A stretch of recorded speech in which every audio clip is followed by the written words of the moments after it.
in this world, good people are suffering more or bad people are suffering more? Good people are always suffering more. Yes? People who think they are good, they are simply a suffering. Isn't it so? Please look at this.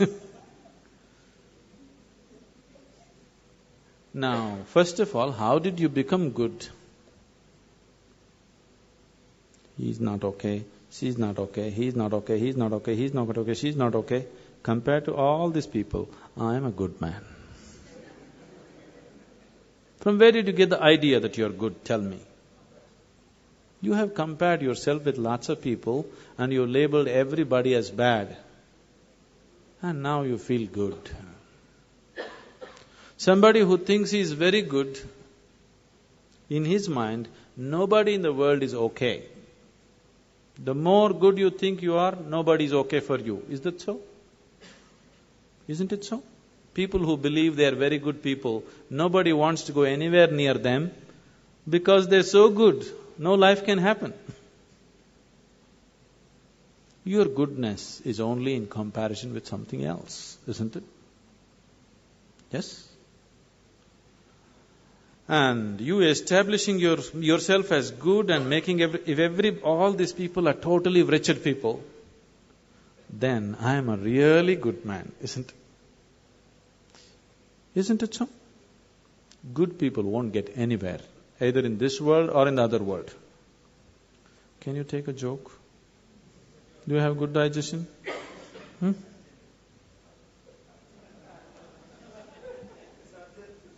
Huh?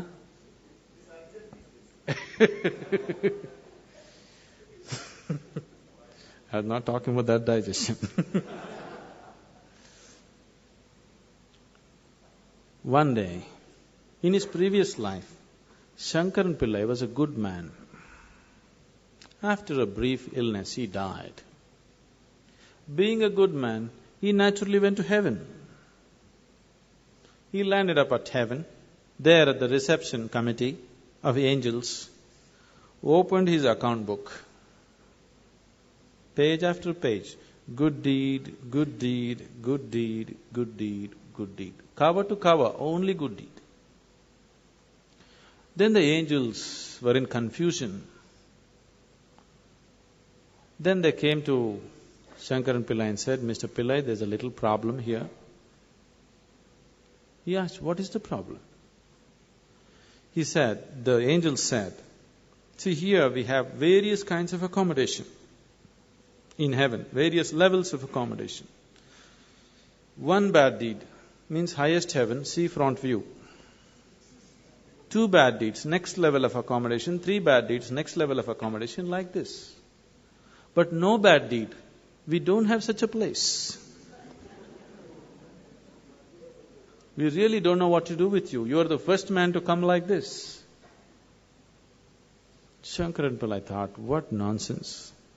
In the world, nobody wanted to come near me because I was such a good man. I lived with the hope of getting to heaven, and even here problem.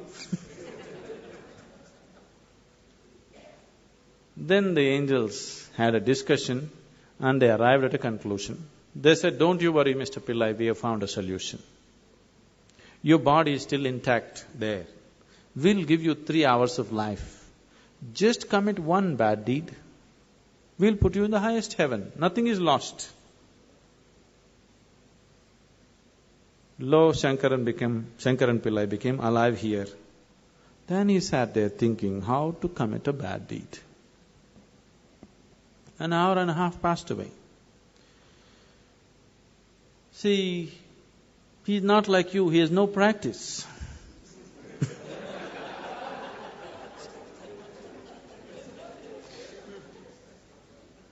After an hour and a half, he remembered, in the neighborhood, there is a woman who is well beyond her prime, who's been casting inviting glances at him. He being a good man, he never looked that way. Now he thought, okay, adultery is a bad deed.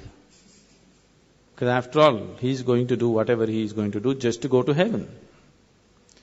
So he went looking for the woman. He went and knocked on her door. She came and opened the door. When she opened the door, Shankaran Pillai said, "I want you." "Why, Mr. Pillai, just yesterday evening they told me you're on your deathbed. What is this?" He said, "It doesn't matter, I want you." He went in, nature took over, things happened between them. He doesn't want to die in her house. Time is running out, so he told her, "I need to go." And he came to the door. The woman came to see him off, and she said, "Mr. Pillai, do you know what a good deed you have done for me today?" "One more good deed." What to do? So good people will neither make it here nor there. It's not your goodness which liberates you. Your goodness is only in comparison with somebody else. Your goodness being in comparison with somebody else, it's not about goodness, it's a kind of sickness. It's just like right now, people are going about like this. They are happy. They don't know what joy is. Their happiness is just that they have things that other people don't have. Isn't it? Now let's say you are all very hungry, but my stomach is full. And I feel so happy that nobody has food, but at least I have something to eat. Is this happiness or sickness? Humanity is suffering from the sickness which is passing off as happiness for most people. Isn't it so?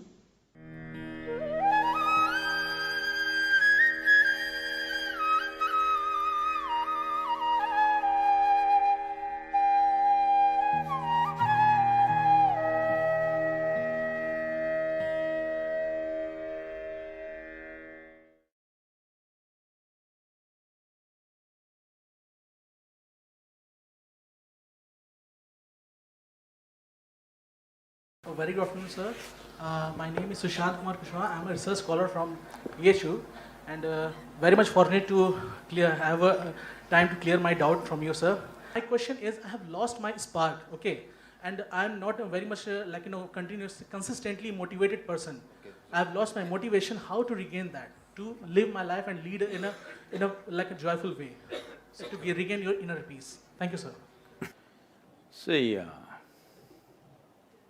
the nature of life is such… Please sit down, it's okay. If you go outside in the garden and try to catch an ant, the BHU ant,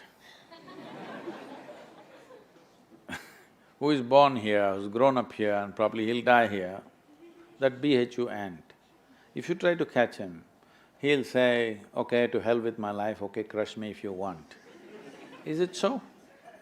He'll do everything to protect himself. He values his life, isn't it?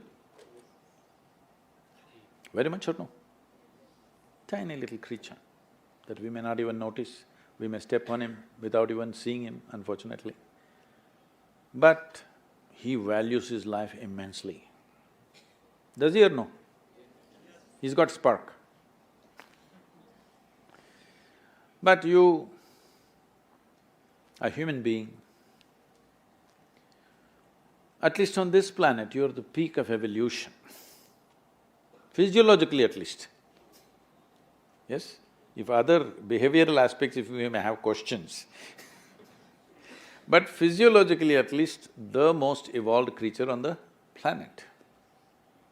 What the most evolved creature on the planet means is, it has the most complex neurological system and it has the highest level of cerebral capability. That means you can think, you can remember, you have memory. You have a very vivid sense of memory and a fantastic sense of imagination. An ant doesn't have such a vivid sense of memory, nor does he have any great imagination. He has some. But he has a presence of mind about the life that he is living.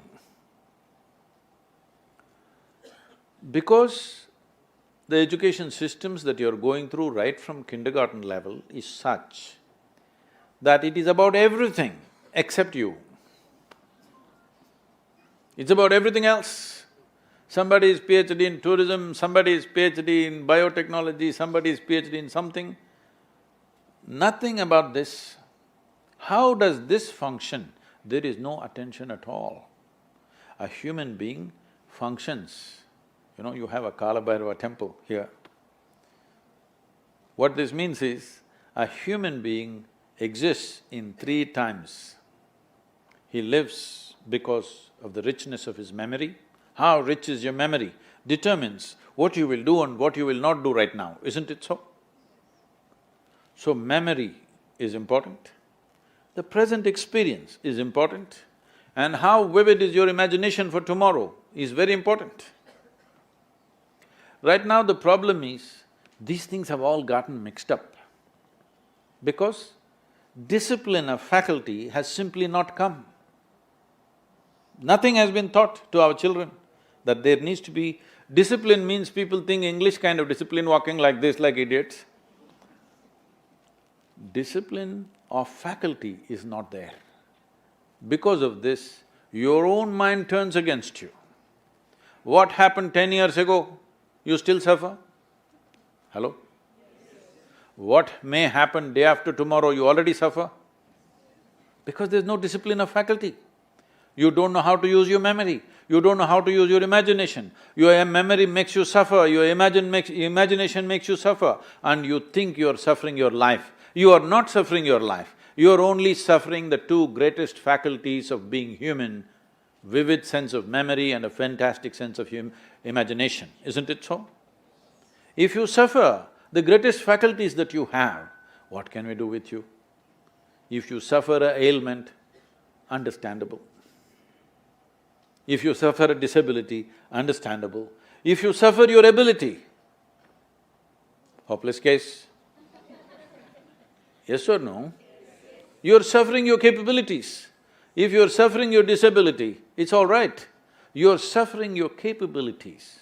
I must tell you this, about 4–5 months ago, I think, you might have seen it on the news, a young lady, 34-year-old lady, who was a television anchor in Hyderabad, jumped off the 5th floor window, killed herself, left a note, "Nobody is responsible for my death, my brain is my enemy."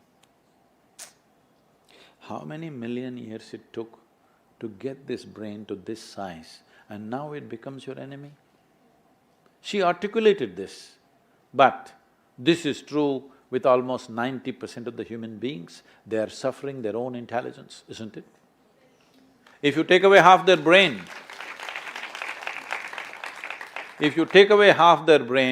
they will be peaceful. Yes.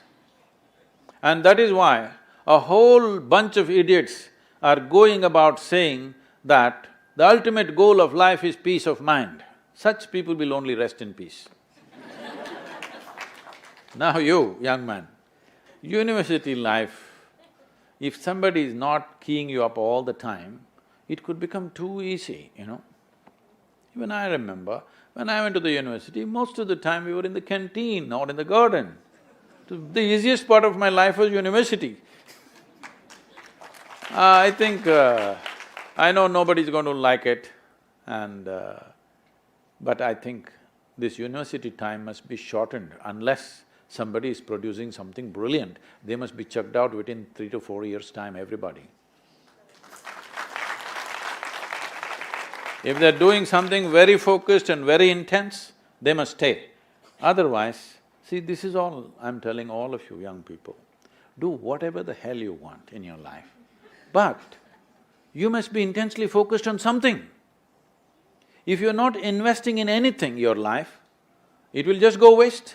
Because as I told you in the very beginning, one basic ingredient of your life is time, and this is just going away.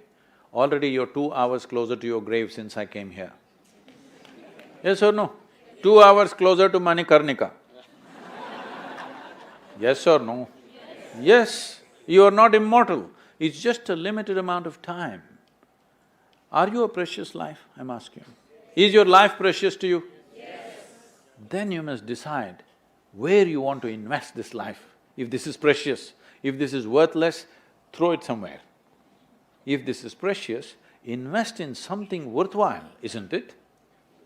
So if you invest this in something worthwhile, not spark, you will be a flame all the time.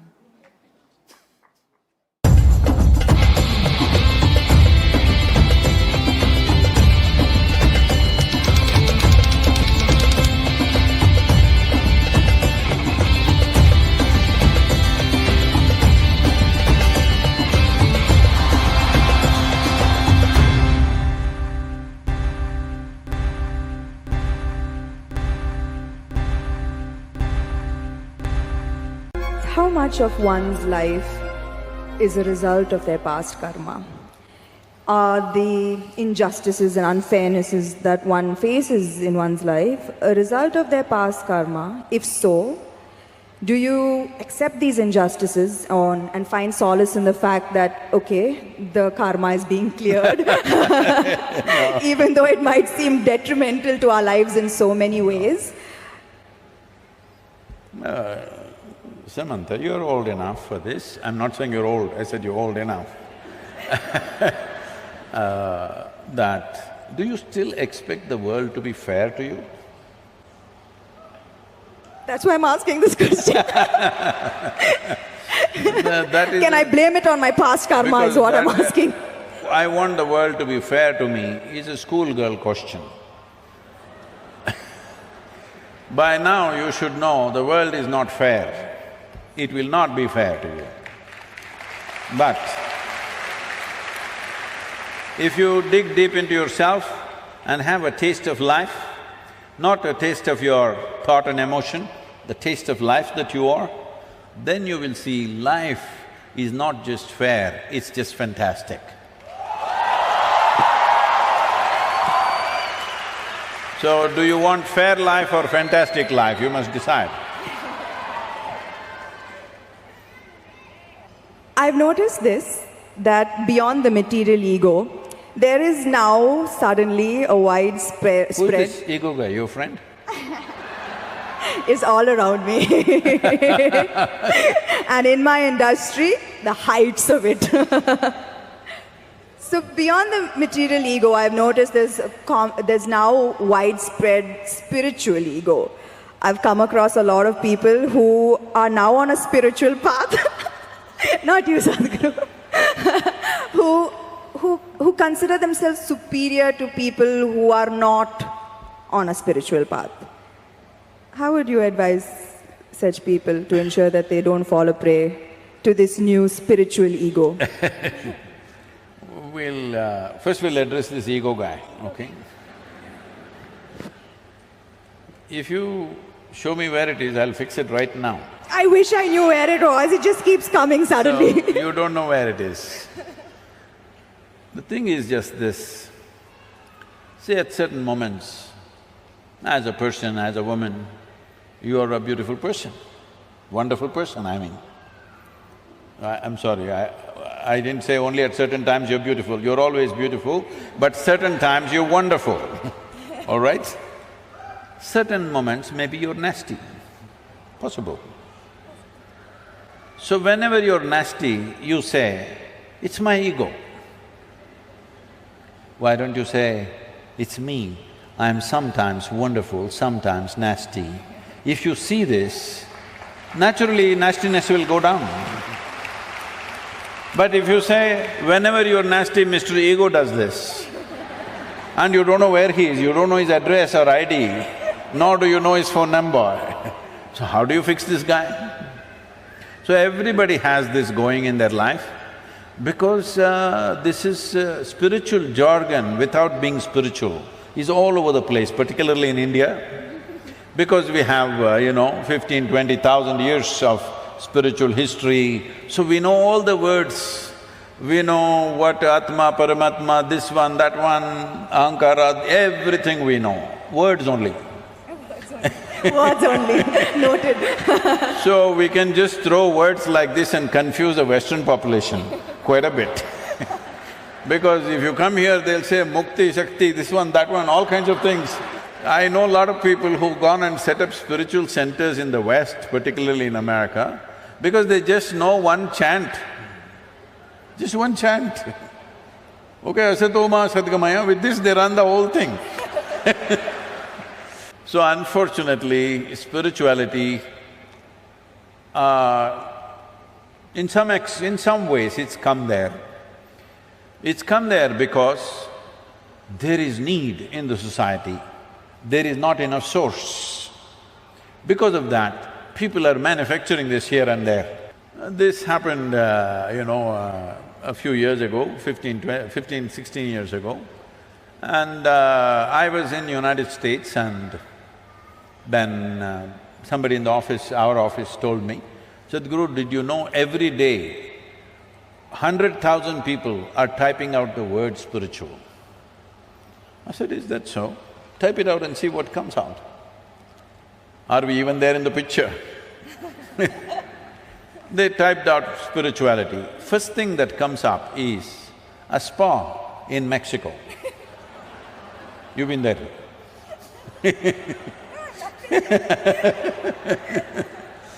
And the next thing that comes out is a call girl in Northern California. She has learnt all that SEO. For everything she says spiritual, spiritual, spiritual. 108 times she uses the word spiritual on her website. You say spiritual, she comes up, number 2. I thought this is a shame. For thousands of years, anything spiritual means people looked east. East means India, that's what it meant. So I said we must start something, a spiritual gateway, that if people say if they seek spirituality, they must look towards India. Because this is one culture which has spent maximum amount of time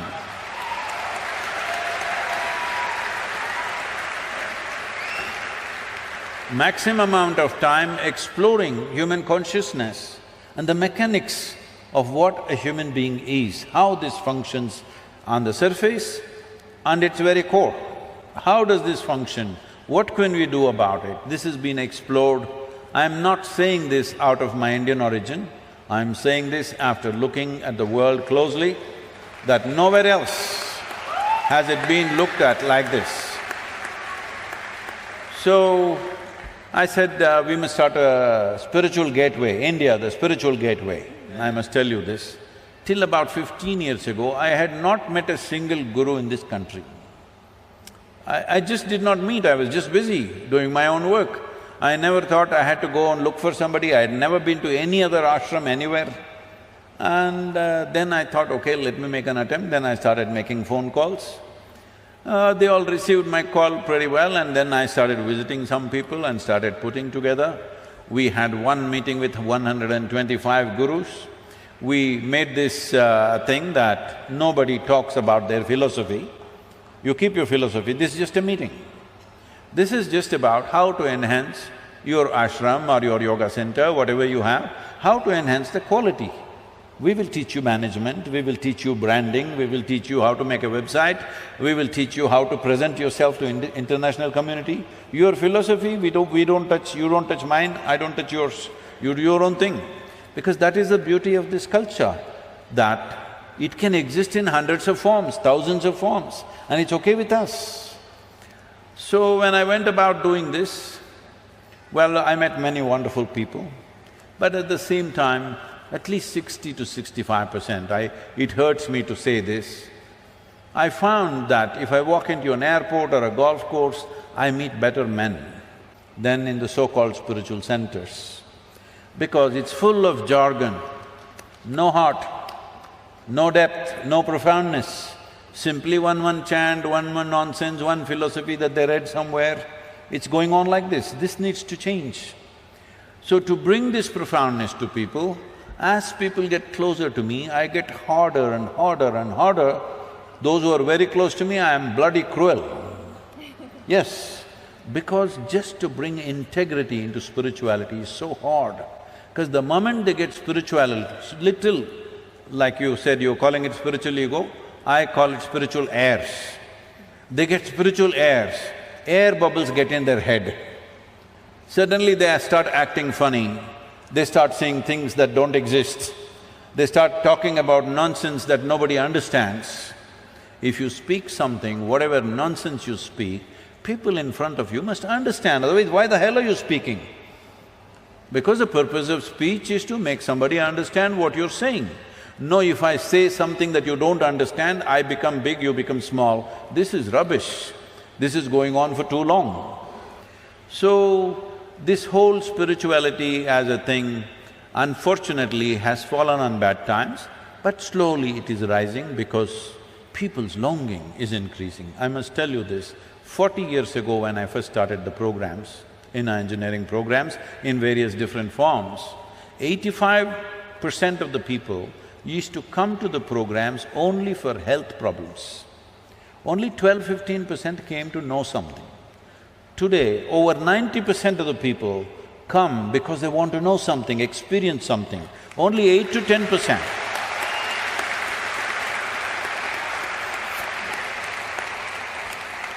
Only 8 to 10% are coming for health issues, which is a significant change in human consciousness.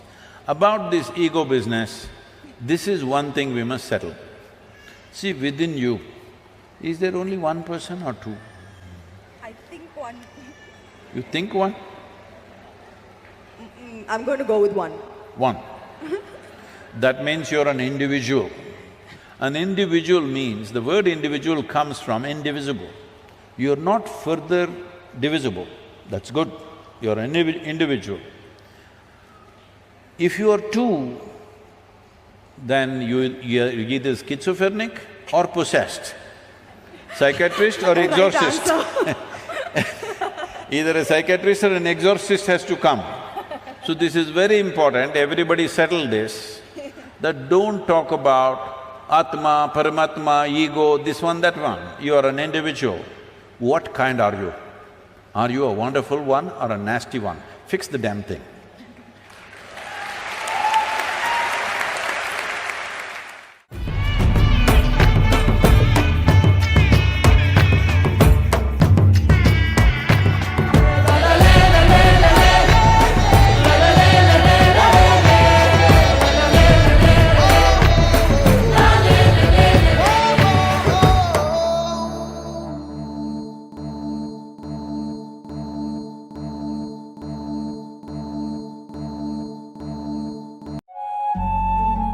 The nastiest situation happened not among enemies, but among the so-called loved ones. Love means you're willing to nurture another life without forming opinions. It should be a relationship of nurture, not opinionated.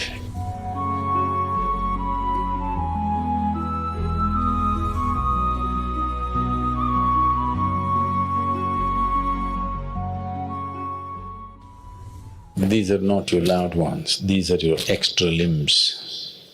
You're not able to stand on 2 legs, so you need 4 or 8 or 12, I don't know how many. These are extra limbs. And when limbs are not well coordinated, they tangle up, you know. There are 4 or 5 brains, 4 or 5 power centers in the home, and for it to be well coordinated, certain things have to be done. One way of doing it is with an enormous level of connectedness, not emotional. Emotional connectedness just brings dependency. Emotion is something to be enjoyed. It is the juice of life. You don't make your emotions work. You should not make them work. You can make your thought work, you can make your body work. Don't try to make your emotions work. Whenever you try to make your emotions work for you, your situations turn nasty, isn't it? Yes or no? Initially, I love you works. After some time, you're trying to make emotions work for you. The harder you try to make it work, the nastier your life gets. Because emotion is not for work. Emotion is just to sweeten your life. Your thought and your body should work. Emotions, just there. It's like a flower that you wear in your hair. Nobody waits anymore. Okay. You don't make these flowers work, the microphone works, something else works. The flowers need not work, they're just there, that's all. Emotion is like that, it's just there, pleasant and wonderful. If you try to make it work, if you try to extract some life from around you with your emotions, it is bound to turn ugly. So if you don't have a working brain, if you're not capable of thought, then you try to use your emotion to make it work. And it may work sometimes, that's the whole problem. It works initially and then you try to push it further, then your life turns so nasty, so horribly nasty. Among people who supposed to care for each other, the nastiest situation happen not among enemies, but among the so-called loud ones. You agree with me or no? Am I being too harsh on you? Yes or no? So, people have their opinions. If you love somebody, you should have no opinion, that's what love means. Love means you're willing to nurture another life without forming opinions, that's what love means. We are loud ones, we have strong opinions about each other. No, that means you're trying to fix life. An opinion is a way of fixing a person into a straitjacket. Love means nurturing a person into a new possibility. These two things cannot go together. No way they can be together. You make some judgments for the moment to nurture it better. You're rearing children at home, you have to make some judgments where the child is right now, to rear them to a next possibility, not form an opinion on him. The moment you form an opinion, you have no interest in nurturing that life into a new possibility. You only want to fix it in a shell of your opinion. And you will be disappointed if it doesn't go by your opinion. Now, that's not the way it works. If you want to live closely with people, it should be a relationship of nurture, not opinionated. It will not work like that. The fundamental mechanics are wrong, so how will it work? By accident, because of the newness of the situation, because it's honeymoon time. It may work for some time, but after that it will not work. So, if truly it's a loving relationship, there should be no opinions, there should be only nurture.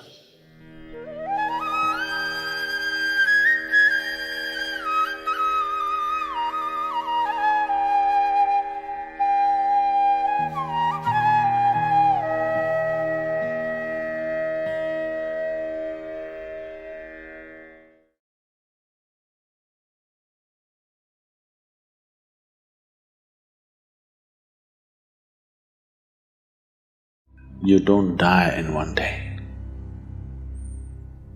you die slowly. Till Udhana exists, there are tantric processes with which you could revive the body. Their undercloth, they must be burnt, because otherwise it becomes a habitation for various kinds of forces.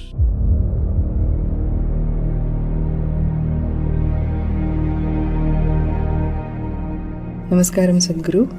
After my father died, I still have several of his clothes, but I know in some traditions you're not supposed to keep the clothes of the deceased.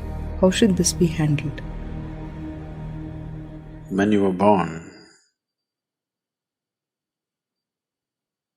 what's your birthday, Jim? 1st of August? Oh, close up. You are not born in one day, though you have a fixed birthday. It took 9.5 months for you to be born, isn't it? Similarly, when you die, you don't die in one day. You die slowly. If somebody is medically declared dead, he still doesn't die fully. I think we've spoken about this.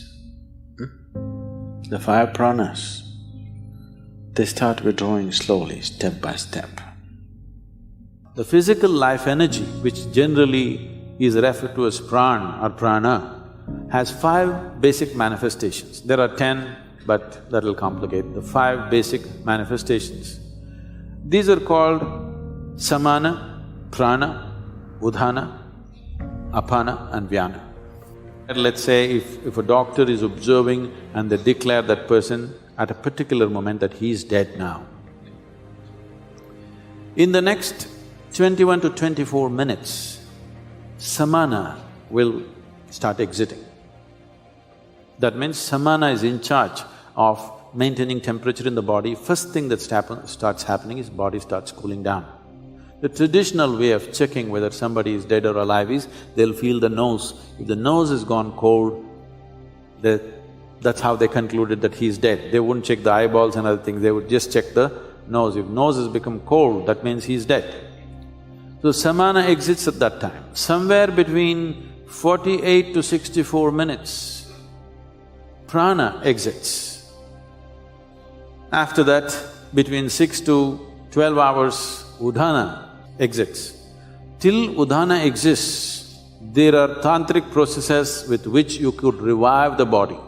But once udhana exists, there is a micro chance, but that is an impractical chance, except that it is impossible to revive the body once udhana has exited.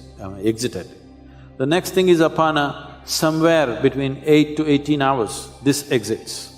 The vyana, which is the preservative nature of prana, will start exiting from beyond that. It can continue to exit up to 11 to 14 days if it's a normal death.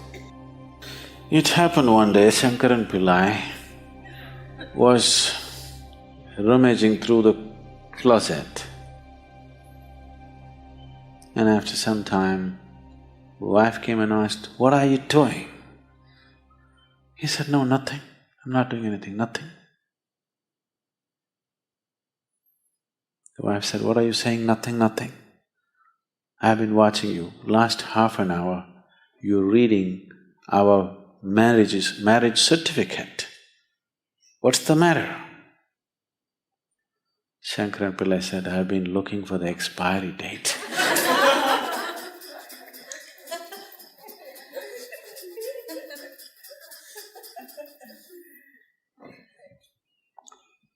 So though there may be an expiry date for one's death, one does not die in a day. It's a slow process. In fact, it's happening right now, slowly. By doing yoga, you may be putting up hurdles in the way of death, but not stoppers. Yes? Daily yoga you're doing, putting up some hurdles and slowing it down, but no stopper.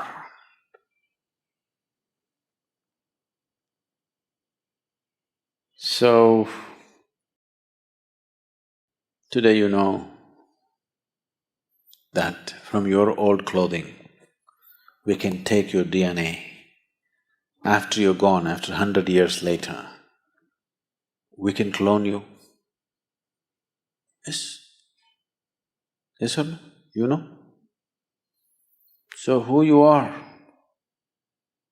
at least the physicality of who you are, can be picked up from your clothes and we can remake you. At least someone who looks just like you. We can create the body. So you are still there all over the place. The yogis, when they die, they'll set fire to the hut in which they are living by themselves. There is a way to do it. Let me not tell you because I don't want you to set fire to the cottages here.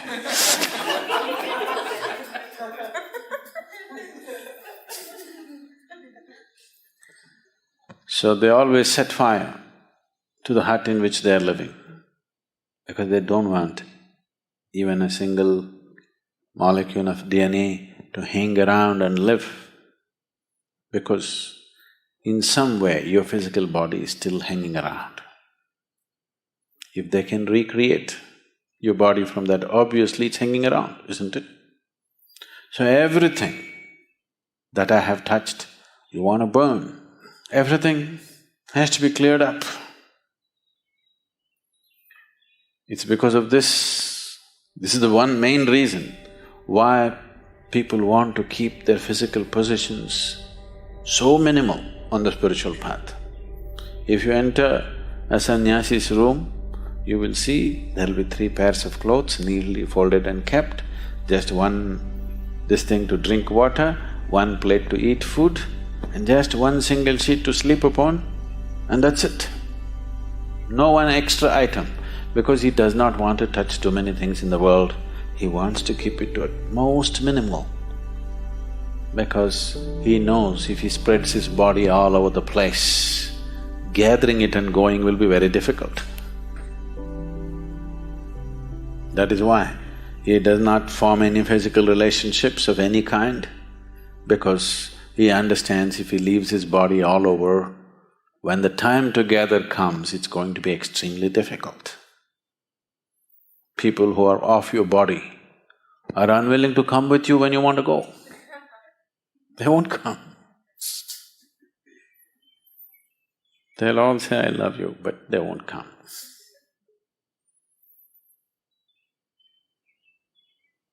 So,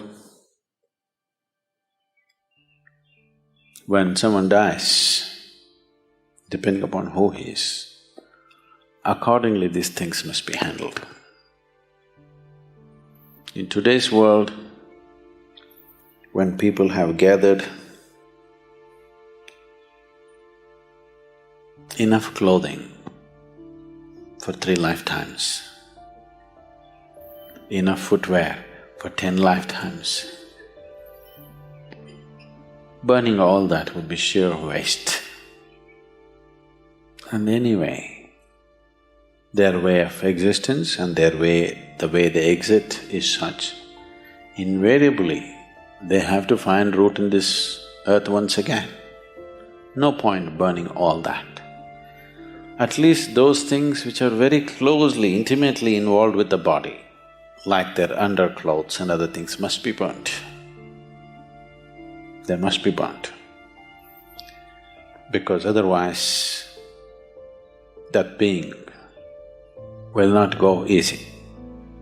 He will not know, he does not have the discretion to understand whether he should be here or there. He cannot make any decision. There's no decision-making capability because there's no discretion. Once the body is gone, the discretionary mind is gone. So there is no decision, only by tendency. There are too many things here which belong to the body, it just hangs around, particularly in the first few days.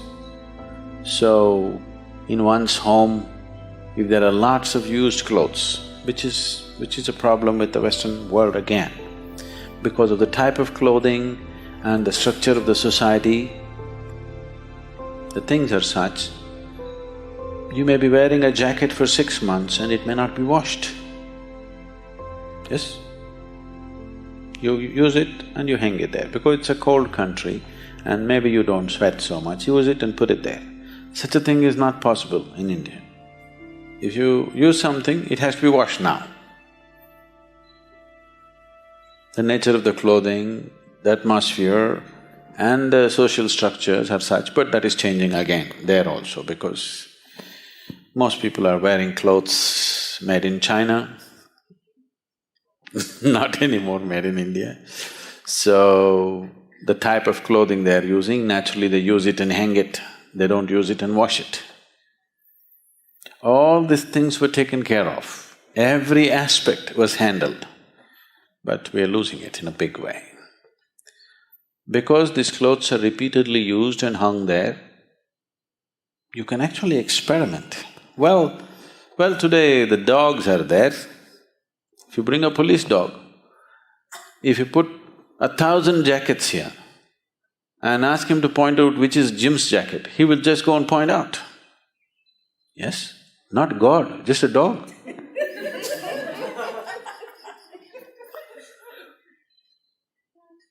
So obviously, who you are is hanging there in the jacket in many ways, isn't it? That even a dog can see it. So, once it is like this, when a person has departed and his body is still hanging around in many forms, it becomes a habitation for various kinds of forces.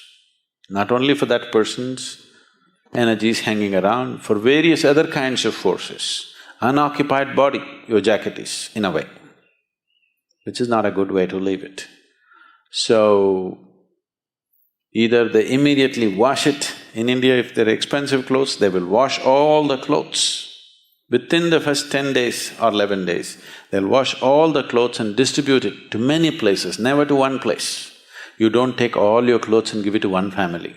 You make sure the jacket goes here, trousers goes there, that goes there, this goes there, so that it gets too spread out to make any significance. Significant presence is not there. Otherwise, all the things which are intimately with the body, just burn it.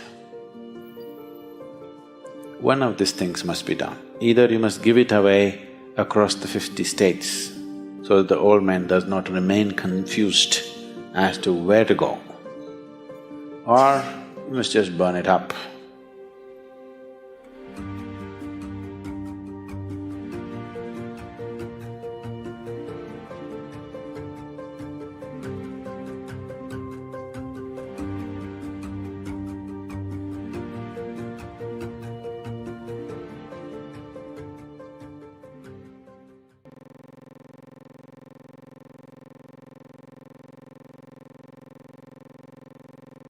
Ladies and gentlemen, welcome to this conversation with Sadhguru. My work as a journalist, I often find myself in some of the most troubled places on earth, and I realized just how little I know about living and life and how much there is to learn from Sadhguru. This talk tonight is done in partnership with Head Talks, which is basically the TED Talks of the mind, and we will be talking a lot about mental health as well as in our society.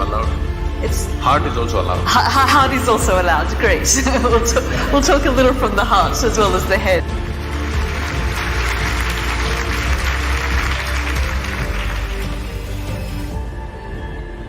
Seldom do we see this number of people turn out to one of these events queuing for hours beforehand.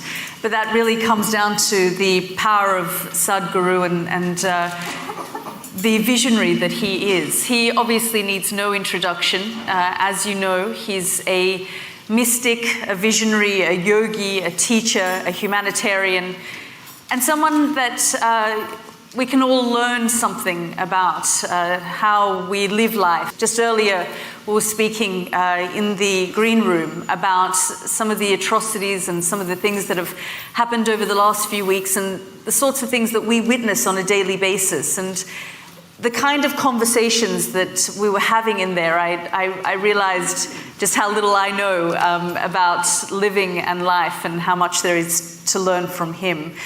So I hope that you find tonight, in a way, something that you can take away from his words of wisdom. So I'll pass it on to Sadhguru.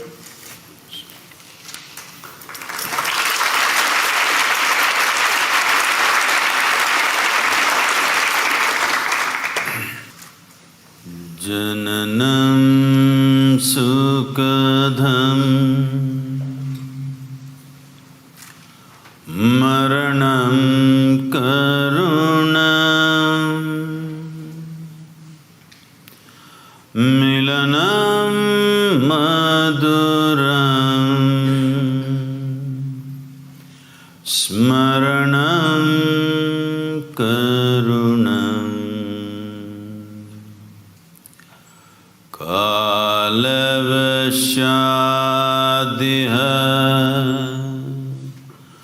sakalam karunam samayadipate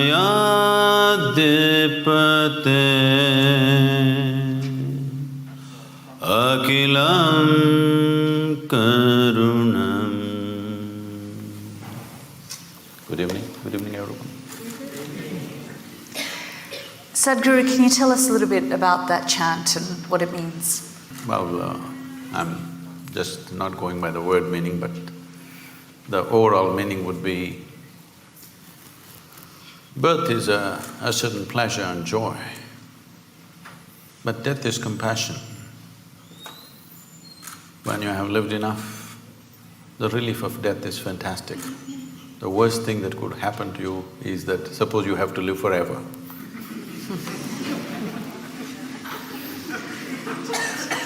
And what we are calling as birth and death is just a certain amount of time and a certain amount of energy in play.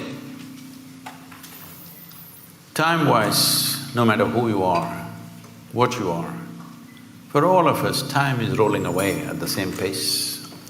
There's nothing you can do about it. You can't hold back a day. You can't hold back a minute. But our life energies are in our hands. If we take charge of this, then in a certain way, we have mastery over time. If your experience of life, by taking charge of your energies, you make it very intense, then how you live, that which we cannot organize. This is where the equilibrium of life is. You just said the worst thing that can happen is if you live forever. But what if that death is then imposed on you? So I go back to what happened on Easter Sunday in Sri Lanka and the attacks on various churches across Colombo, where 310 people were killed. I mean, what goes through your mind when you see this, I mean, some would say level of evil inflicted on man by man? Oh, we must understand, evil has always been inflicted only by one man upon another man, never by some other forces. It never happened like that. No hand jumped out of the sky and did any evil to anybody ever in the history of humanity. It's always one person doing something horrible to another person. This could be done for economic reasons, this could be done because of egoistic reasons, this could be done because of wealth, property, so many things. But if we have a fight for something, let's say we are fighting for this flower vase, you and me. At some point if we fight enough, either some wisdom will arise in you or me and say, okay, you keep it, but I don't want this nonsense going on forever. It'll come somewhere. But when people believe that they're fighting for their gods, there is no compromise. This is what we need to understand. You cannot compromise when you're fighting for your god. If it's property, I'll give it away. But I'm fighting for something about which there is no question of compromise. So we need to understand this. It's not when events happen like this, terrible events like this happen, everybody for a few days they will feel all this and then they'll go about their normal business.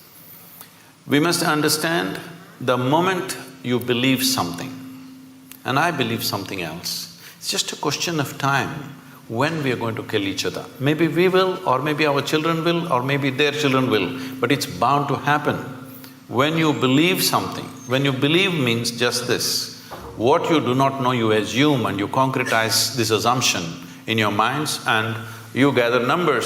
If these 1,000 people here all believe one thing, and when we step out on the street, if they all believe something else, inevitably there's going to be a clash. It's just a question of time. How do we deal with this though? So, you have set up the menu, but you're surprised when it gets served on your table. Why are you surprised? It is bound to happen. It's bound to happen. All this talk about just adjusting and, creating a little bit of peace here and there is not a solution. One fundamental thing that we should do in the next 25 years, if we are really concerned about the future of the world, because the day of the sword is over. Now it is a day of a deadly button which can do things that you can't imagine ever. Those kind of things it can do. Well, these deadly buttons are being spoken about on a regular basis these days in various places. So when this kind of capability is there, it's important in the next 25 years, we have to establish in the world, your religion is your personal pursuit, do whatever the hell you want. But it cannot be a national or global agenda. This must be set 100%. If we don't do this, we are not looking at just a few churches exploding or somebody shooting in the mosque or something else. You could have nations exploding into bits. A large part of humanity can go into bits because that's the kind of empowerment we have in terms of technology. It's not like you'll take your sword and kill 100 people. You're going to just take away millions at a time. So when this kind of empowerment is there, these kind of rudimentary beliefs, when I say rudimentary belief, I'm just saying, you believe something that you don't know. Let's understand the word belief first of all. I'll ask you a simple question, is it okay? Am I too abrasive for you? You said it's head talk. Suppose I ask you right now, how many of you believe you have two hands? Please raise one hand. Do you believe you have two hands or do you know you have two hands? No. If I start an argument with you that you don't have two hands, and if my argument becomes too powerful, one slap in the face and you know you got hands. So with hands you know, there are so many things you believe. What does it mean? It simply means things that you do not know. You are not sincere enough to admit what I do not know as what I do not know. Because you've not understood the immensity of I do not know. Only when you see I do not know, the longing to know, the seeking to know and the possibility of knowing becomes a living reality. Otherwise, everything I do not know, I just assume. What is the point of that? The moment you assume and you gather 1,000 people who assume the same things, and I assume something and I gather 10,000 people who assume the same thing, clash is inevitable, believe me. But it's easier said than done to say, well, in the next 25 years we need to get out of this mindset. Well, never before this was possible. Today we are sitting here just talking to 1,000 people, but you know that today we have means, what we speak here, we can make it reach the entire humanity. This was never ever possible. Many fantastic human beings have come, but what they could do was minimal, because when they spoke, hardly 10 people heard. Today you can sit here and speak to the entire world. When you have this capability, how come you say you cannot transform the world? We can. It is just that, are we committed to making it happen? I was just talking to somebody who was some kind of an expert on the internet. That's when I started going on YouTube and everything. This is about 12 years ago. I was talking to someone in United States who is some kind of an expert on the internet affairs. So I've never gone browsing or anything, I'm just busy with what I'm doing. So I just asked, what are people looking for hours on end they're on this net? So he very casually says, Sadhguru, about 70% is pornography. I said, what? He says, yes. I didn't want to believe him. I said, this is not possible. It can't be 70%. Maybe some people are looking up something. But then I check with a few other people, everybody says 70% of data is pornography. And they tell me, every year some 1.2 million children below 15 years of age are being sold on internet. What's wrong with us? I'm saying, when such a tremendous tool of technology comes to us, we want to sell our children? Is this how we use it? We want to change this. That's why I'm loud in the last 10 years, out on the internet. Do you think, though, that technology is a good thing or a bad thing? Technology is neither. The beautiful thing about technology is, if you learn to use it, it works for you. But who you are will decide how you use it, isn't it? But how do you So what we need to fix right now in the world is, who are we? This is what we need to fix. We've all become many things which we are not. Essentially, we are born as life on this planet. Rest of the things are taught to us, isn't it? Stop teaching all this stuff which makes us something other than human beings. I mean, you can say this as Sadhguru, but how do you deal with a 15-year-old who spends 6-7 hours of their day on a phone, which then impacts their mental health, their state of mind? See, being on the phone need not necessarily impact the mental health. But what is on the phone? That's a question, isn't it? Right now, at least in India, whatever they may be looking for pornography, but Sadhguru pops up.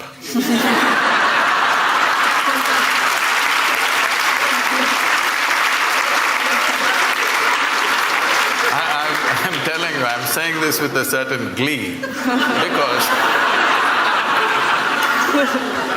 you know, I'm just walking in Bangalore city. Some 12, 13-year-old boys, from a bunch of them, they say, "Hey, Sadhguru, Sadhguru," and they come running. I said, "Hey, you idiots, how do you know who I am?" They said, "No, we watch your videos, Sadhguru." I said, "What? Your mothers must be forcing you to watch my videos?" They said, "No, in our class, all of us are watching your videos." I really inquired and I find in every school that I go to, at least 20 to 30% of the children are watching our videos. I'm telling you, when I was 15, nobody could ever get me to watch a goddamn spiritual video, all right? No way. But today, children are watching. So, this is a new and a fantastic development. So, phone is not the problem. What is the content you're putting on it and who is putting on it? Children are putting? No, adults are putting. Everything has become commerce. So children are playing video games, whatever, some in India, some PUBG, what is it? Because I came to know about it because the Prime Minister mentioned this something. See, it seems whatever, 2-3 hours a day, you're practicing how to kill this one, this one, this one and this one, okay? I'm shooting. When I am 12, 13, it may be okay. When I become 18, don't I want to get a little real? Am I happy just shooting them on my phone? I would like to really shoot them, please understand this. You think I will be satisfied just shooting people when I think it's the right thing to do? Whoever appears, I shoot them on the phone. You think my instinct of wanting to shoot people that I see will be satisfied just on the phone? You are living somewhere. It's not reality. So when we are putting our children through this and we think they are violent, they are wrong, no, this is the kind of content you're giving them. Can't we change the content to whatever extent we can?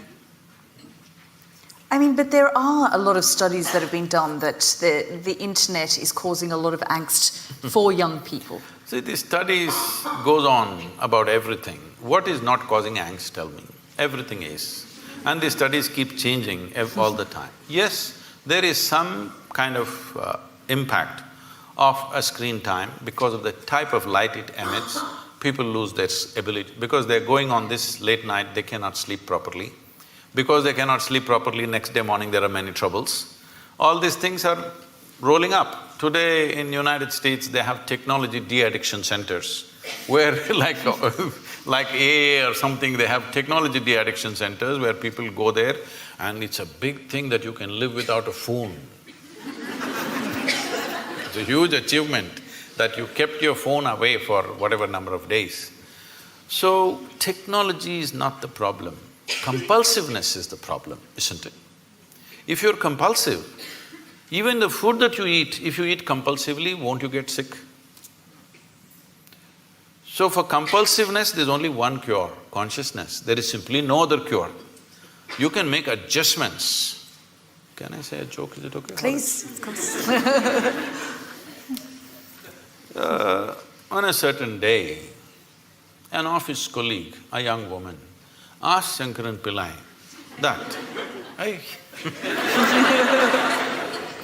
that if she could get a lift in his car. So, he took her in the car and he was driving. When it got a little lonely part of the road, he pulled the car aside and he suddenly became like an octopus. That is, his limbs were all over her. She pushed him away and said, "You fool, what are you trying to do? I thought you were a decent fellow and I came with you." He said, "I'm sorry, I quit smoking."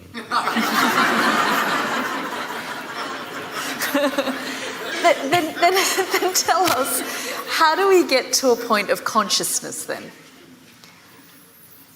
How do we not take our impulse from smoking to something else?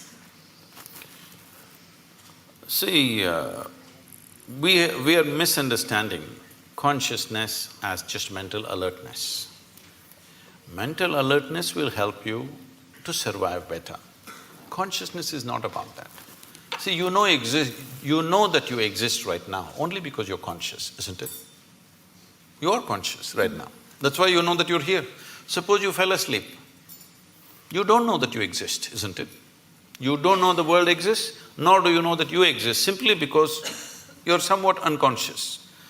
Does it mean to say you're completely unconscious? No, you're still conscious when you're sleeping, but not conscious enough to notice the presence of many things. So consciousness is not whether it is present or absent, it is always there. The question is only the intensity and the volume of it. If we have to use an analogy, right now see, the lights are focused on us, so both of us are clearly seen. There are people hiding in darkness. Suppose you dim the light further, all these people will disappear, only two of us will be there.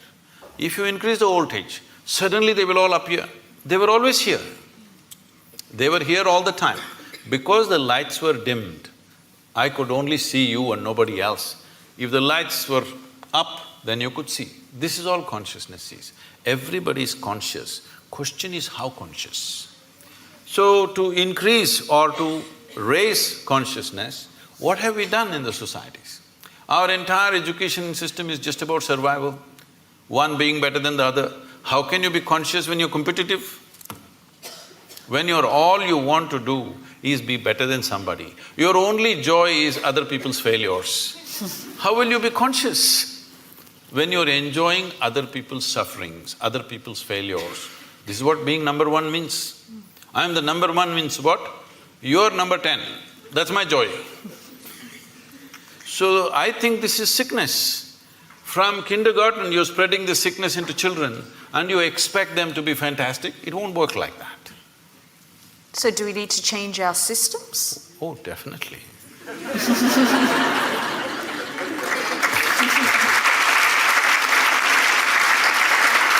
See, right now, it is anyway going to change in the next 5 to 10 years, not because people are going to become conscious, simply because of artificial intelligence.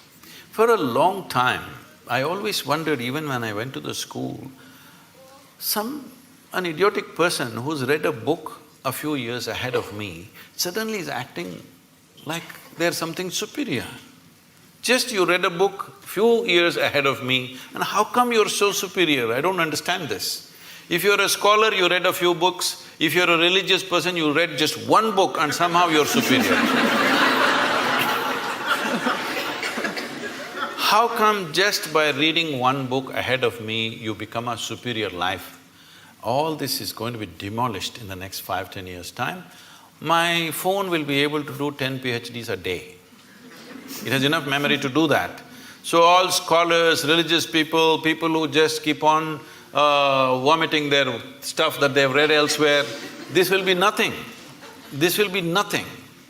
So, see, there was a time, I remember this very well, in Mumbai port, when the first gantry was installed to load and unload the ships, about 35–40 years ago maybe, all the labor protested, they went on strikes. Then I was in I'm interested in this thing, so I was visiting some ports recently. I was inquiring what was the size of the vessels then, what is the size of the vessel now, how much time does it take to load, unload. At that time, the biggest vessels were about 30,000 tons or 35,000 tons, in that range. Today, most of the vessels are over 100,000 tons, some of them are 250,000 tons. But at that time, they were taking 26 to 28 days to unload one ship. Today, they unload a ship in less than 24 hours and they're unloading 12–15 ships at the same time. That is, in one day, 12–15 ships are unloaded. Why? Because from man's muscle, we move to machine. Right now, all the professors, scholars, all of them are crying, what will happen to our jobs? It's the same situation. What you could do with your intellect, A machine is coming which can do better. My first brush with artificial intelligence, as I saw it, was when I was 13 years of age. Today's children, everybody is on the iPads and screens all the time. When I was 13, for the first time I saw a flatbed calculator. So somebody brought it to school, I had never seen anything like that. They said multiplication, tuk tuk tuk tuk tuk, tuk tuk tuk tuk. Just came. Immediately I felt offended because if it can be done like this, why the hell are they torturing me in the arithmetic class?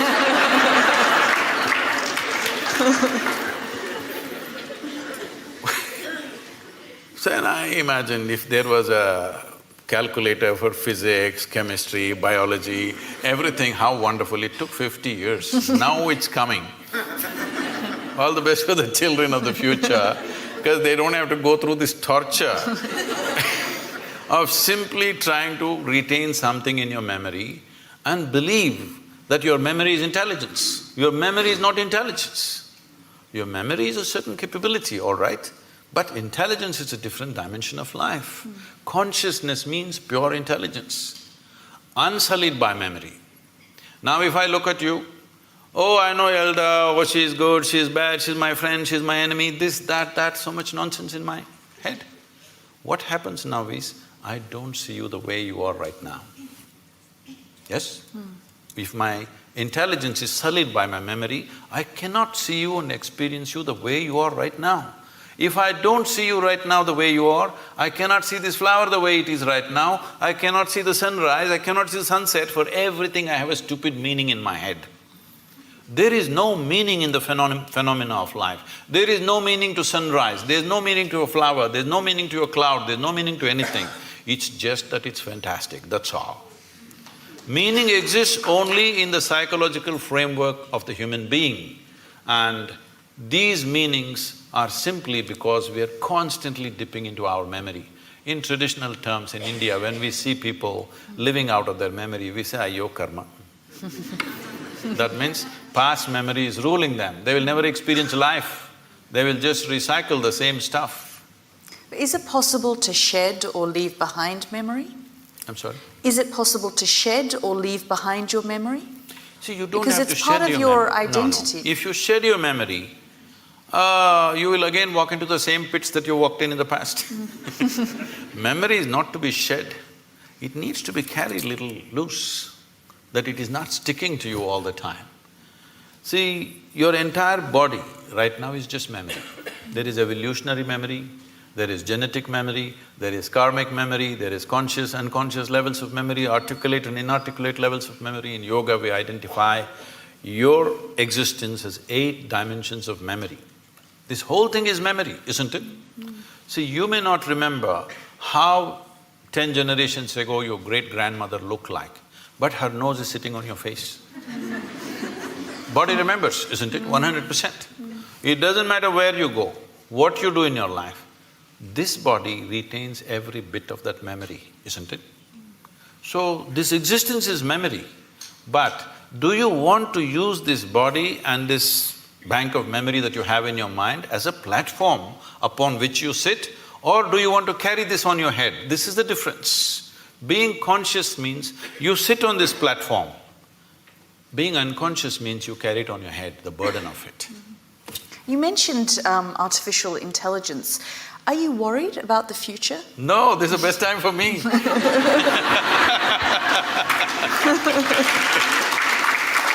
See, if, let us say, right now, you have read 10,000 things and you remember all that. I have not read anything. So, the value that you have is only the memory you have. But now I have a little gadget which knows 1,000,000 times more than you know. So now what is the value for you and me? What kind of a human being I am is the only value, isn't it? What nonsense you carry in your head is of no value. So this is a great time for me. This is great time for humanity, because now you being a human being will become more important than what nonsense you carry in your head. I'm sorry, this is head talk. So are you saying then that we are living in the best time in history? Definitely, is there any question? Never before human survival was as well organized as it is today. If you had to start your morning, you had to take a bucket and go to River Thames, which is a mile away, and carry this bucket full of water. Tell me in this room, how many people are even fit enough to carry a bucket full of water for a mile? Now we're complaining because the warm water is not coming. There are two knobs you have to turn for warm and cold water. You want a single knob, so people are freaking in the morning. Two knobs have to handle. So, survival is better organized than ever before. When our concern was survival, we couldn't pay attention to other dimensions of life. See, once you come as a human being, if you had come as any other creature, stomach full, life settled. Once you come as a human being, stomach empty, only one problem, stomach full, 100 problems. Why this is so is, our life is not fulfilled with survival. When our survival is in question, we are just like any other creature. Only when survival is fulfilled, the dimensions of being human kicks into our experience. When you're thinking of where is my next meal, we don't expect you to be very human. You lose it in many ways. Now survival is settled for a large part of humanity. Unfortunately, there's still populations for whom it's still a struggle. But I would say at least for 60% of the population on the planet, for the first time, survival is better organized than ever before. The world is safer than ever before, though people are constantly complaining. Well, you're talking about Sri Lanka, yes, it's an unfortunate incident. But 1,000 years ago, if 1,000 people died just 100 miles away, you would be sitting here thinking world is super peaceful. Yes or no? Today it's because of BBC that somebody dies somewhere, the blood flows into your sitting room. It's a good thing, at least your humanity is being evoked, otherwise it'll sleep. So I'm saying, in terms of violence, we are more peaceful than ever before. Our survival is organized better than ever before, and above all, our ability to communicate is better than ever before. These are not small things. Now the question is, what are we going to communicate? Are we going to abuse each other? Are we going to throw dirty things at each other? Or are we going to do something that will transform us as a generation, because this is our time on the planet? Are we going to make this the greatest time in the world ever? Or are we going to let this pass? That's all we have on our hands. What else do we have? That's all we have. All we have is a little bit of time, isn't it? Hello? All we have is a little bit of time. But most people think they're immortal. That's why they don't do anything. Because they think only other people die. They don't understand you and me will die. When we are born, we are geared to die. So it's only a question of time. Time is ticking away right now.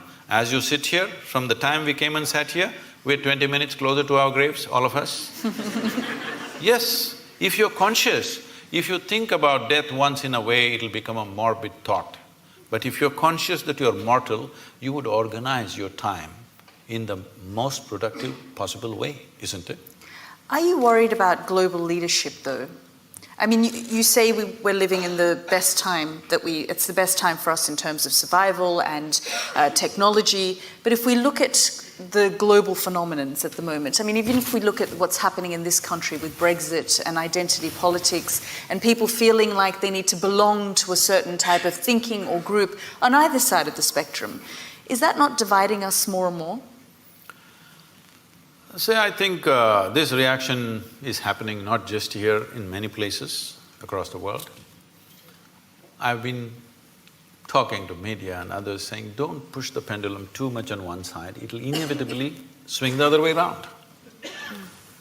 So people have been pushing it too much on one side about politically being correct, saying the right word, not the right thing. The right word you must use. If I say mankind, women will react. I'm saying, is is everybody so screwed up in their head, all the time they're discriminatory? I don't think so. Some people are, of course.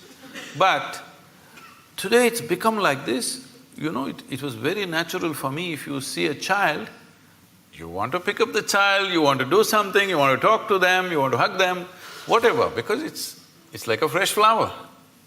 But today, you don't know whether to touch the child or not, because people are making such a big deal about it. I am not saying there are no issues, there are serious issues, this which needs to be addressed. But at the same time, when we push it to a paranoia level, instead of taking necessary steps, we make it a paranoia among people, then the other swing is inevitably going to come. Now somebody is saying, don't worry about all this ecological nonsense, nothing is going to happen, everything is fine, let's do everything as it is because this is all rubbish, because you pushed it too much. This is very important to understand, people who are concerned in this world. If you are a concerned human being, it's very important, whatever you think is right, you must not push it too much. If you push it too much, the reverse pendulum will anyway happen, you're seeing that right now. Talking about Brexit, is it okay? Because I think you already made up your mind, so… See, could you sell this idea to anybody in 1945? 1945, could you sell this idea that Germans, French, Italians, Spanish, English all come together as a union? Could you even think, I'm asking, after World War II? So in 50 years' time, when such a thing happens, it's not just an economic arrangement, it's a huge step in human consciousness, that with people that you fought so bitterly, bitterly means it can't be any worse, human beings can't find any worse than that. After that, within 50 years, when the generation is still alive, many members of that generation are still alive, you thought of coming together, it's not a small thing. It's not just economic arrangement, it's not just euro versus your pound or whatever. It is a tremendous step for humanity. But now you want to go back on it? It's done. On that note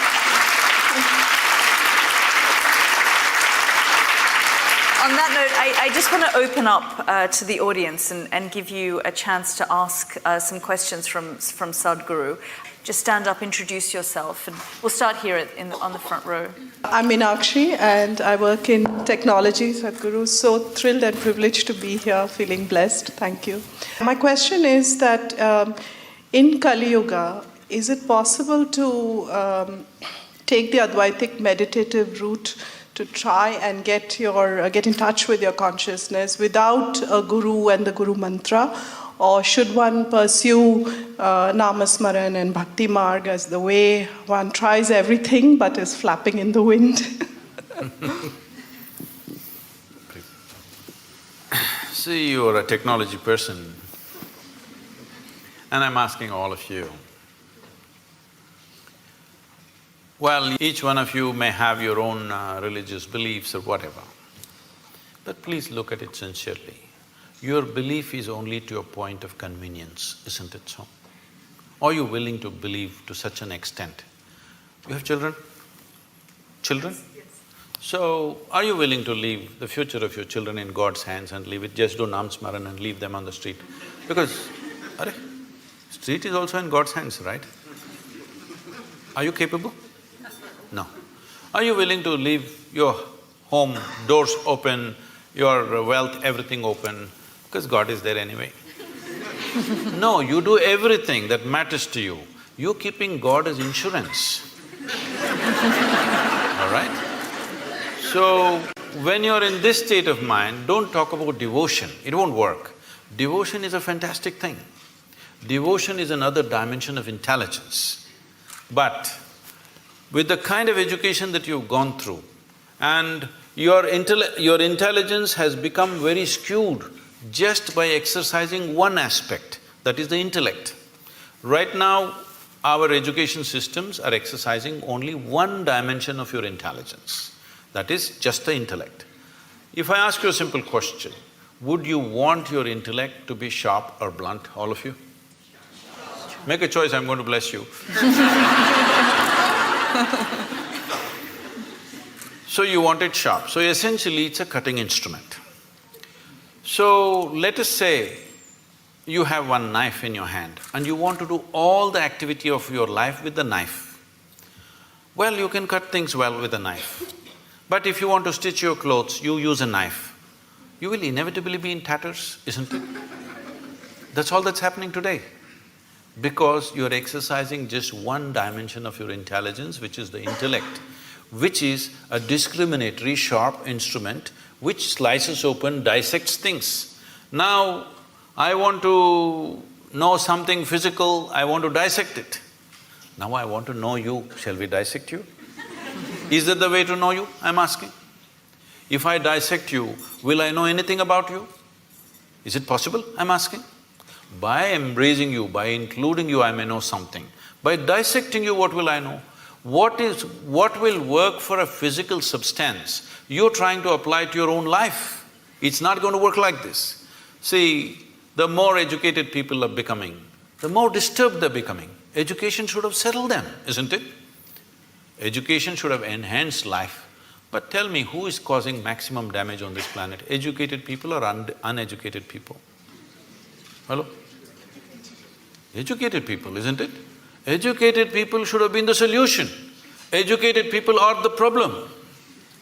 Simply because we are using a knife for everything. If you want this thing, there was a time when I was crisscrossing India on my motorcycle. So one whole night I've been riding. I'm somewhere between Madhya Pradesh and Uttar Pradesh, I don't know which state, somewhere around there in the border. So early morning around 6:30, I end up at a tea shop. Full night I've been riding. Then, people who ride motorcycles, they will know one problem is always that every 500 kilometers those days, the chain will become slack. So you have to take off a link and put it back, tighten the chain. This is a very easy job, but it's messy because of the grease and stuff, your hands will become messy. So I'm just about preparing for breakfast, I'm not willing to mess. Then I see on the opposite side a shack which says Mubarak Mechanical Works. Then I see a young boy there and I say, hey, can you tighten my chain? He said, yes, full enthusiasm. Then he goes inside and brings his tools. What he brings? He brings a chisel and a hammer. Then I say, what, you going to do with that? He said, yeah, I can do it. I said, wait. Then I walk into his garage and look, only what he has is chisel and hammer. He can fix it, but after that, that's the end of it. So right now, this is what you're trying to do. You're trying to fix everything with the sharpness of your intellect. You will become a mess. The more you do it, more mess you will become. You only satisfaction you have is, you know words and things that other people do not know, but you are a total mess. Yes, because the other dimensions of intelligence have not been opened up in this society, largely. Not everybody, but largely. The systems, there are no systems to open up other dimensions of intelligence. So when we say devotion, we're talking about a completely different dimension of intelligence. Devotion is not about belief. Devotion is not about going to a temple, church or mosque. Tell me, is there anybody in this world, either in sport, art, music, business, spirituality, whatever, has anybody done anything significant without being absolutely devoted to what they're doing? Has it happened? So devotion is another dimension of intelligence. If you exercise that, life will be very beautiful. But it does not mean that you can simply believe that its devotion has become deception because it's a deal. Right now the deal is like this, dear God, I will give you 10 pounds, will you give me million? I'm saying, when there's not a single idiot on the streets of London who's willing to make such a deal, how come the source of creation is willing to make such a deal with you? So what do you think of organized religion then? I generally don't think about it.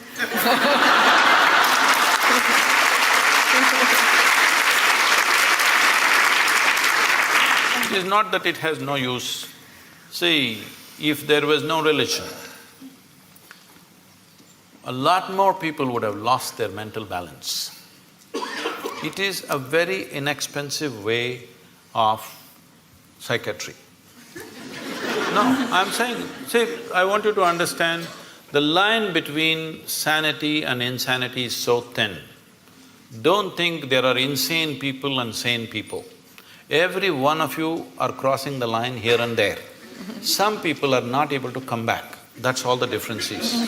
Yes or no? Well, aren't you saying with somebody, I'm mad at you? So you are not mad at anybody, you're just mad, that's all. You are able to go mad for some time and come back, so you think you're normal. Somebody went there and could not come back, it became a terrible problem, all right? So, do not assume sanity is some kind of sanity is some kind of an established status for you. No, today you may be perfect, tomorrow morning you may be gone. Do you understand? It's very much possible. Like today you're healthy, tomorrow morning you may be talking about terminal illness, it's possible for any of us. So the same thing is possible with mental illnesses also. It is not to be taken lightly, but I'm talking about not exercising different dimensions of intelligence in a human being. Making an education system which is all like a factory extruder, everybody has to come of the same shape and form. This is causing enormous distress in human societies. Yes. It's very nice to be with you, Sadhguru. I wanted to know about Adiyogi, because I've learned and I studied some yoga for years, and I never heard about Adiyogi except from you. Oh, you thought Madonna invented yoga, is it?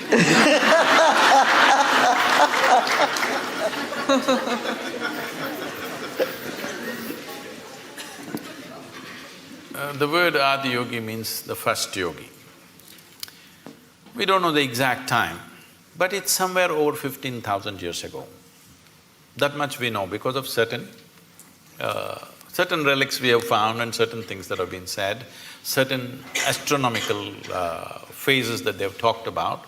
Based on this, we estimate it's over 15,000 years ago, we don't know the exact time. So the significance of Adiyogi is this: for the first time, for the human beings, he said, if you are willing to strive, you can cross all the limitations that nature has set up for you. Only thing is if you're willing to strive. And above all, the most important thing of this is, he's the first one. I don't want to take the credit away from the English people. Charles Darwin spoke about evolution about 150 years ago. You had a 200th birth anniversary recently. So, Adiyogi spoke of evolutionary process over 15,000 years ago. He spoke in a different language. When they asked how life happened, what is its beginning, what is its end, when his disciples asked him, he said, the first form of life was fish. Second form of life, he said, is a turtle, of amphibious life. That means life is moving out of water, finding its way on the land. You Indian people know about the 9 avatars. The next one is an animal, usually is called a wild boar, because wild boar is supposed to be the most physical creature among the mammals. So he says, it's a wild boar. Next one is half man, half animal. Next one is a dwarfed man. Next one is a full-fledged man but emotionally volatile man. Next one is a peaceful man. Next one is a loving man. Next one is a meditative man. The next one, which is yet to come, is supposed to be a mystical man. That could be you. Because if you pull out a small thing in your hand and start speaking to somebody in India or America, you're quite mystical. If only… Yes. I'm saying, if only you had a phone 100 years ago, you could claim you're God and people would have believed it. Yes or no? So, he's not talking about individual people, he's talking about different stages of evolution. If you look at what Adiyogi spoke, in many ways it runs absolutely parallel to what Charles Darwin spoke 150 years ago. So he spoke about evolution and he said, till now evolution happened without your consent. Now you have the privilege to decide how far you want to evolve. He said, this is the most significant aspect of being human is this, that you decide your evolution. When you were a monkey, it's not my statement, it's Charles Darwin, okay? When you were a monkey, you did not decide, I want to become a human being. Nature just pushed you on for whatever reasons. But now that you're a human being, now you can decide what kind of a human being you want to be. This moment you can be like a brute, next moment you can be godlike. Both are possible for you right here. So he said the most significant dimension of being human is you determine your evolution. This is the only creature on the planet who has that freedom to do that. He said this is the most important thing, and he gave 112 methods through which a human being can evolve to their ultimate nature. So that's why Adiyogi. Namaskaram, Sadhguru. I would like to know about science of consecration, and if I'm worthy of knowing it, how do I go about it? Oh. Well, we must congratulate Yelda, because in the next 3 weeks she will be a mother. Thank you.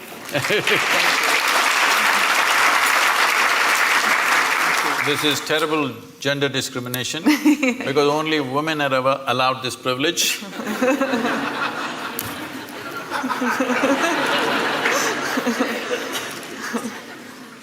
So, she was talking to me about how she's conscious when there is a situation in any place, given place, without any logic to it, conscious of certain energies and how different people and different forms and different spaces impact you. So the science of consecration is just this. The best material to consecrate is a human being. Because of all the physical forms on this planet, this is the most evolved physical form. The easiest thing to consecrate is a human being. But the problem with the human being is, every few minutes they'll make a U-turn. You can consecrate them right now, by tomorrow morning we don't know. So first of all, to get them committed to stay with whatever is given to them is a big issue, especially in today's world. Because of that, we consecrate other forms.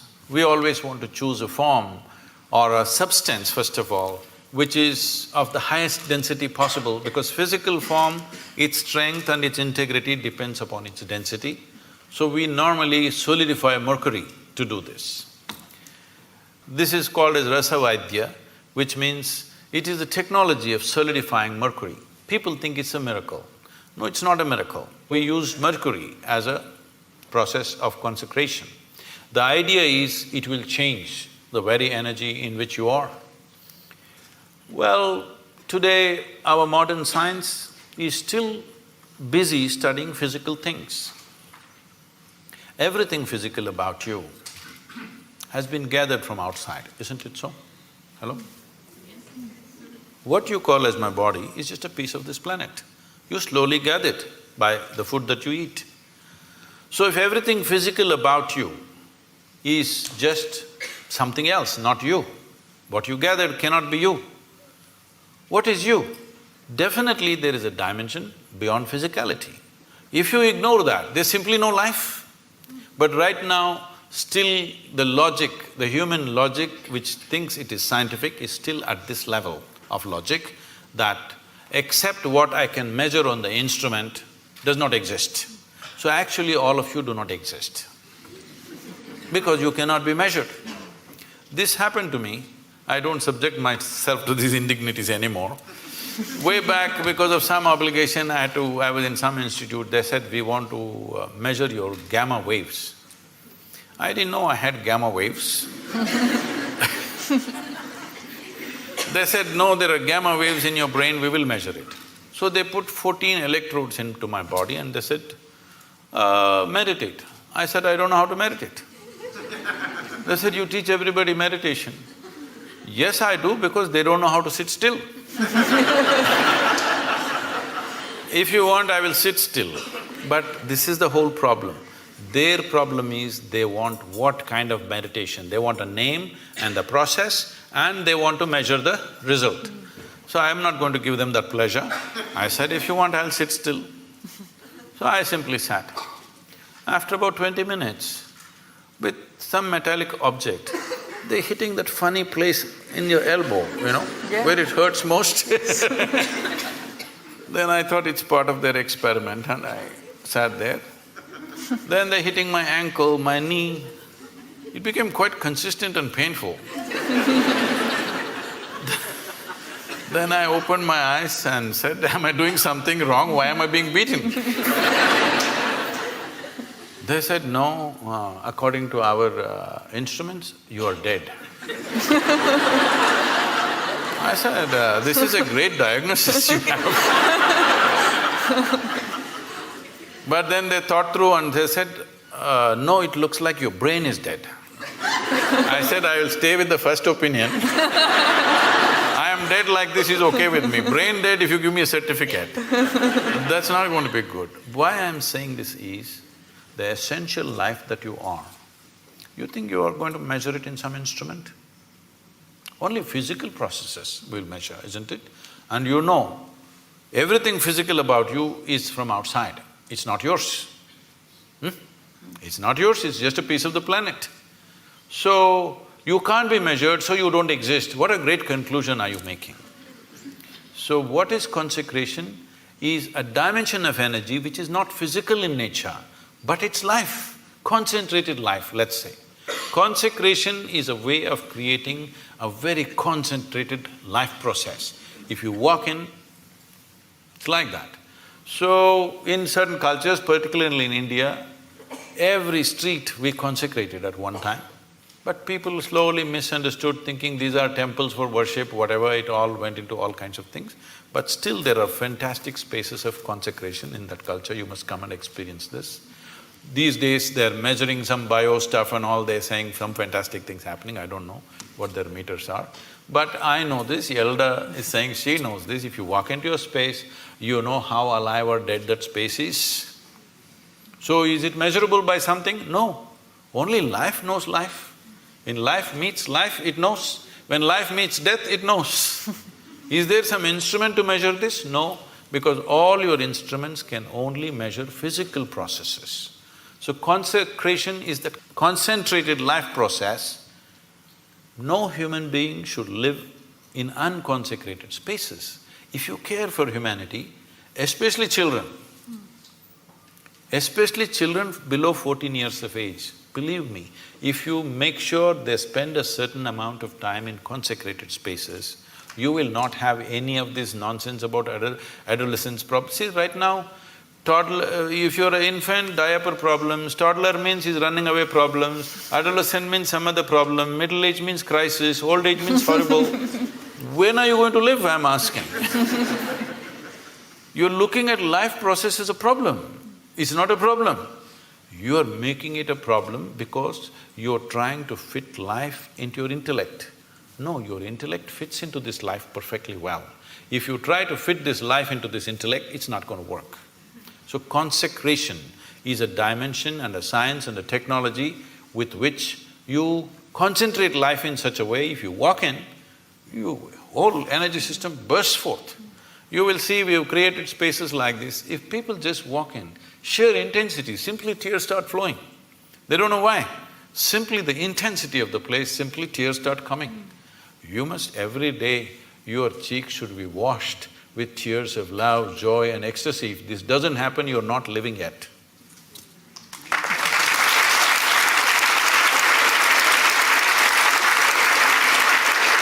Sadhguru, we've just got a few more minutes left, but I wondered, I mean, it was such a beautiful thought that you just left us with, but I wondered if there was some final thought or a mantra or something that you can leave our audience with before they go home.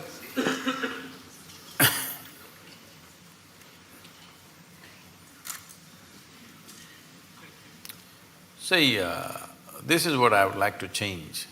To learn ABC, just 26 alphabets in English language, If you come to Tamil language, 212 alphabets, at least it's complicated. Only 26 alphabets. Tell me, how many years did you spend just learning the alphabet and learning to use it? Your basic education till high school, this is all you're doing, learning to use the language and using the language so that you can understand whatever comes your way, this is all. At least 12 years. 12 years you spent, one solar cycle that's called in yoga. One solar cycle you spent just to learn a language, to communicate with people. But to transform your life, you want a 2-minute mantra.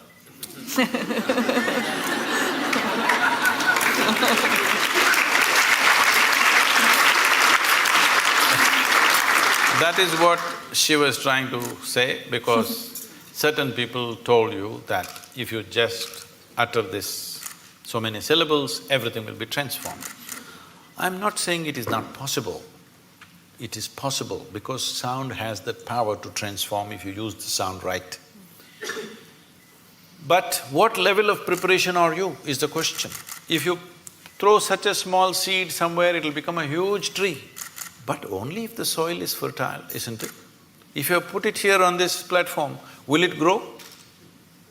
So, what have we done to ourselves? What is the level of preparedness we have? This is the issue. All of you, I could just initiate you into a powerful meditation process just like that in 2 minutes, if only certain level of preparedness was there.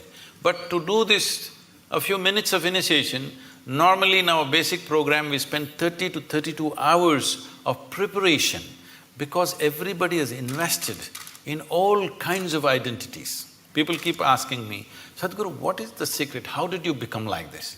I told them, this is all I did. Never identified myself with anything.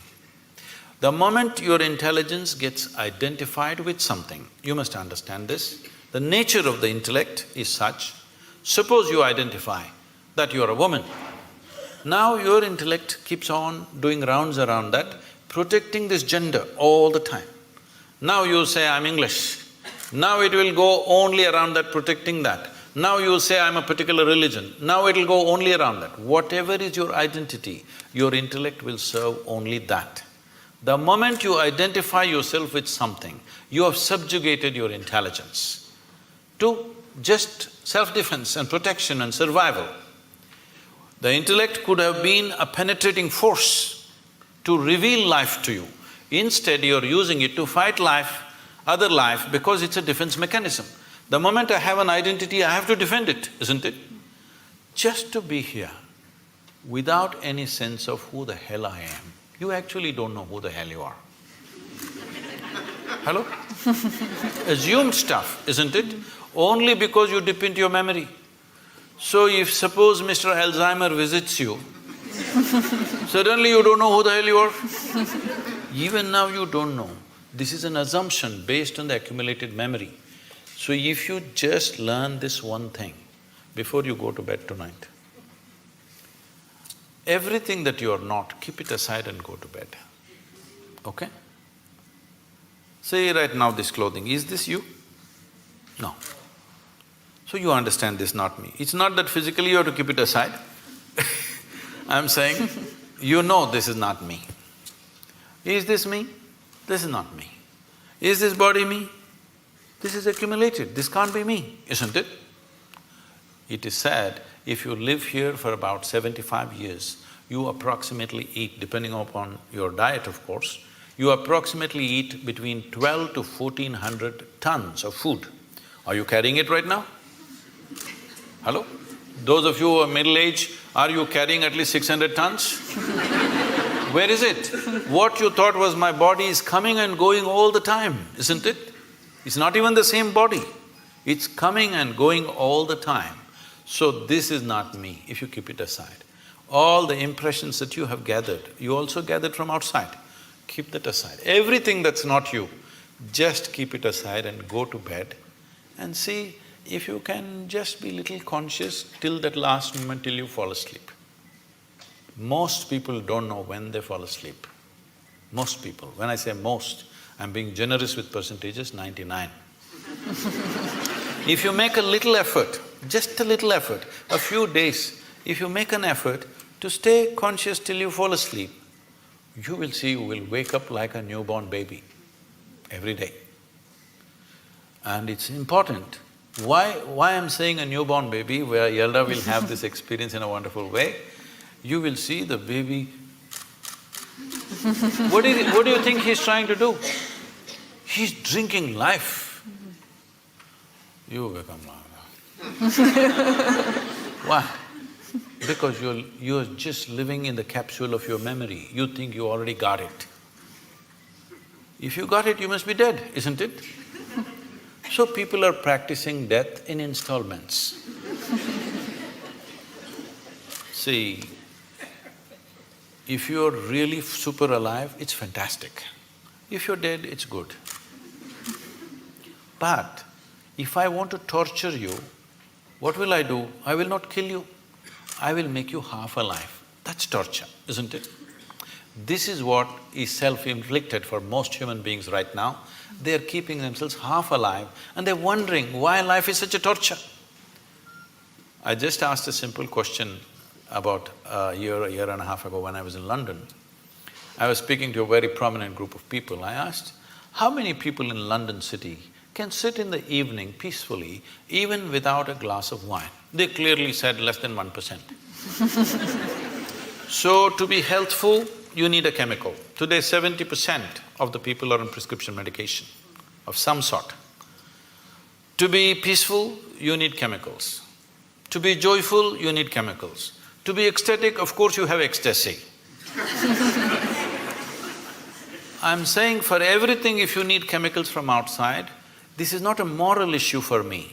The concern is this, if 90% of the population is doing chemicals to be healthful, joyful, peaceful, everything, the next generation that you produce will be less than you.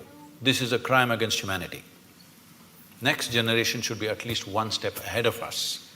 But if you produce a generation which is behind you, you're seeing this, you're beginning to see this everywhere. If you produce a generation which is less than you have committed a serious crime against humanity. This will happen in a big way if we don't go off chemicals, both prescribed and otherwise.